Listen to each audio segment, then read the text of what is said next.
Hello everyone. In this video I will be showing you how to make cassava flakes, and these are also known as Bobozi. Without further ado, let's get started. I am Rosie and you are welcome to my kitchen. For this recipe you will need cassava, and cassava are grown in Africa and South America. And we use cassava to make things like gari, abacha, and many other things.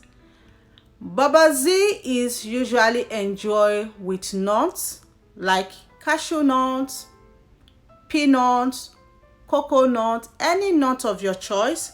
For today, I'm going to be having mine with coconut and peanuts.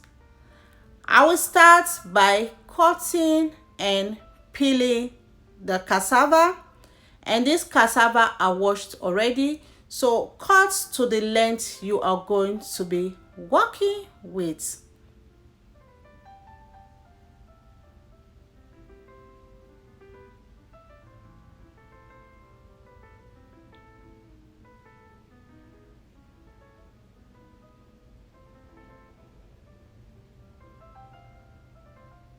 So put a line on it and follow the natural peel of the cassava and peel it, and they are very easy to peel.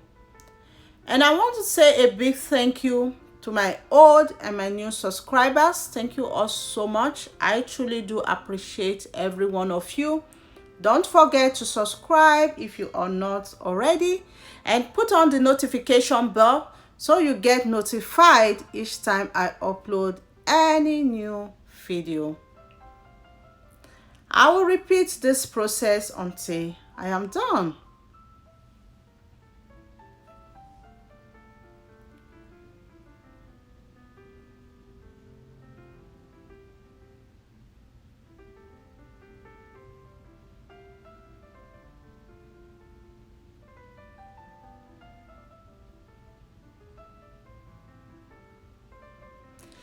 Take out any brown parts, those are signs of decay.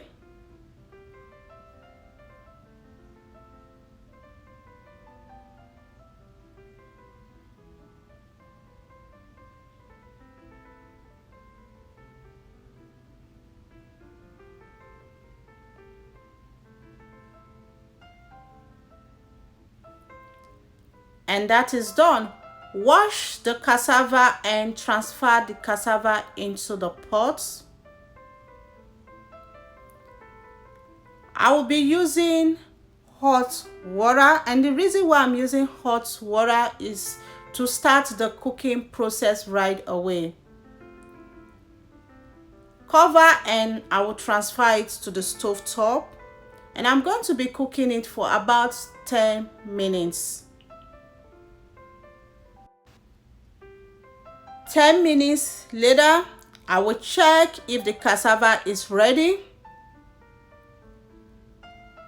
And once you see a split in the middle of the cassava, that means the cassava is ready. And turn off the stove. I will transfer the cassava to cold water to stop the cooking process, and I'm using ice cold water.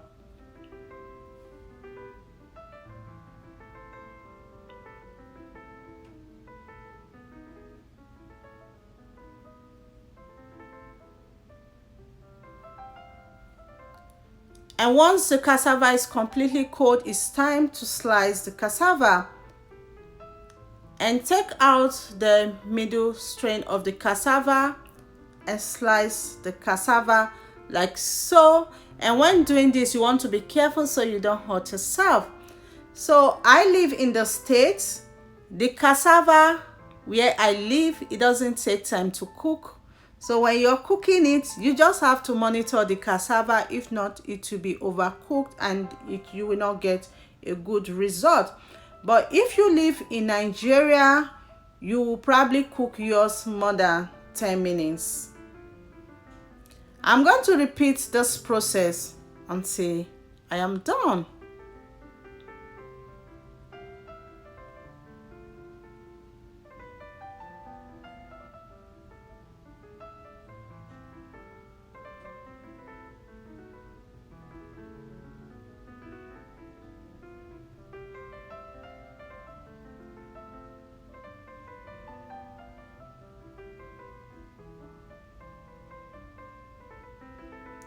And that is done. Transfer the cassava into a bowl and add room temperature water, that is just tap water. Cover it and leave it to stay there for overnight and till the next morning. So good morning is the next day. So at this point, I will take the cassava to the sink and go and wash the cassava. So you want to wash the cassava for about 5 to 6 times. And if it's your first time making it, you can test it so you know when the cassava is clean.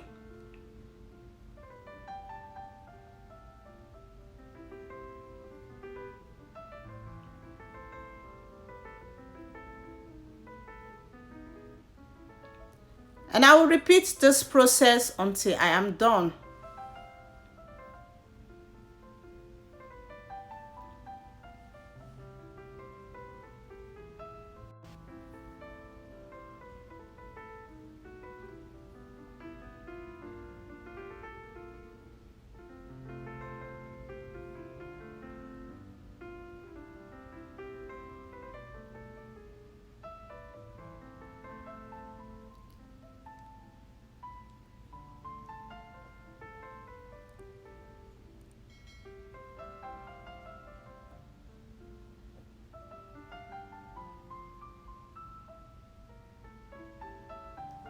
After washing the cassava for about 5 times, I'm going to test it to see if it's clean, and I tested it, it was clean.